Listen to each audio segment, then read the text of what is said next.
આધ્યાત્મિક મહાશક્તિમાં આજે આપણે વાત કરીએ મહાવીર જન્મ કલ્યાણની, અર્થાત આજે મહાવીર જયંતિ. જૈન સંપ્રદાયના 24મા તીર્થંકર જે છે મહાવીર સ્વામી અથવા મહાવીર સ્વામીનું જન્મ કલ્યાણ કે એની જન્મ જયંતિ આજરોજ જૈન ધર્મના અનુયાયીઓ માટે આ પવિત્ર દિવસ માનવામાં આવે છે.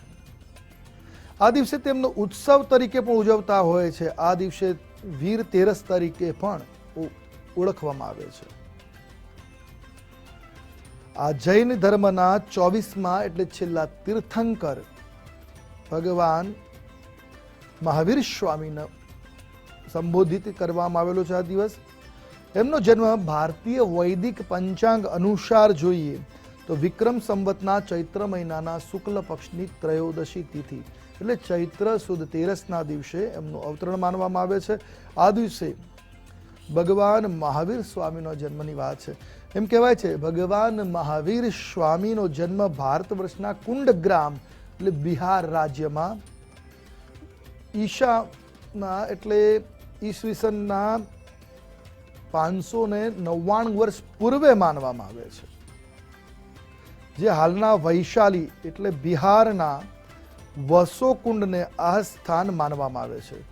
23મા તીર્થંકર પાર્શ્વનાથજી હતા. એમના નિર્વાણના મોક્ષ પ્રાપ્ત થયાના લગભગ 188 વર્ષ બાદ મહાવીર સ્વામીનો જન્મ માનવામાં આવે છે. જૈન ધર્મ ગ્રંથો અનુસાર જન્મ પછી દેવતાઓના રાજા ઇન્દ્ર બાળકને મેરુ પર્વત ઉપર લઈ ગયા અને બાળકને પાણીથી અભિષેક કર્યો. ક્ષીરસાગરમાં આવ્યા.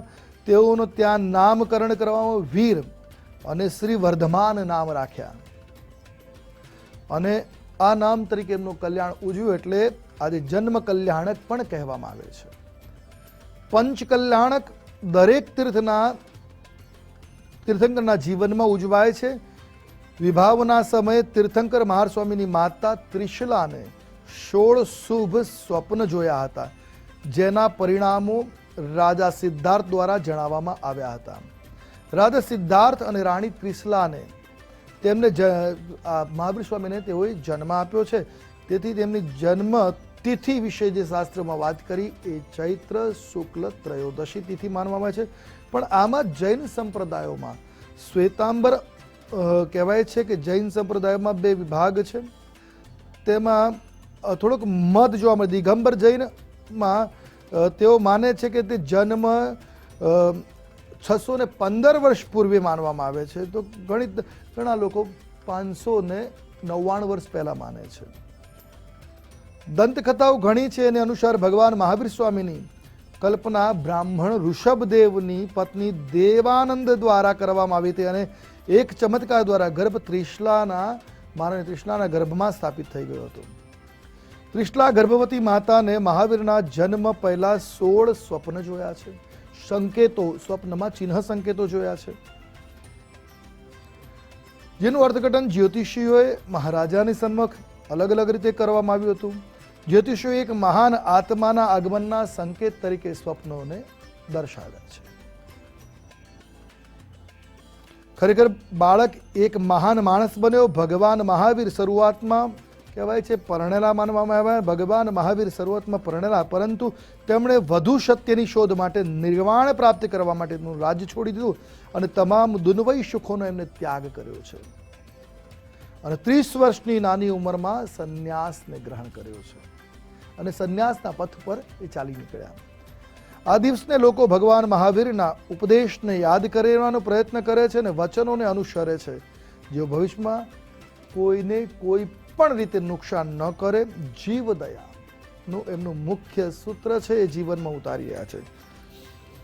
ભગવાન મહાવીર દ્વારા જે સંઘર્ષો અને મુશ્કેલીનો સામનો કરવો પડ્યો હતો તે દર્શાવે છે કે એમનું વ્યક્તિત્વ કેટલું મોટું અને વિકટ છે, વ્યક્તિત્વ કેટલું મહાન હતું.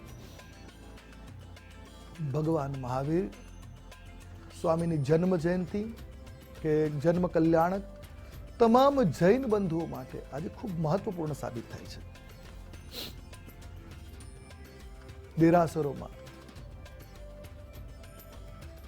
મહાવીર સ્વામીની આજે આરાધના, દર્શન, પુણ્યનો લાભ લેવાથી મનોકામના પરિપૂર્ણ થતી હોય છે. તીર્થંકરના જે ઉપદેશો છે જીવનમાં ઉતારવાથી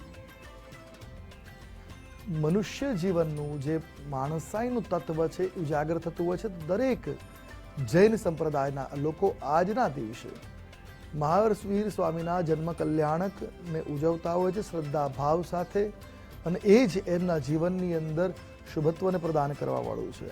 આજના દિવસે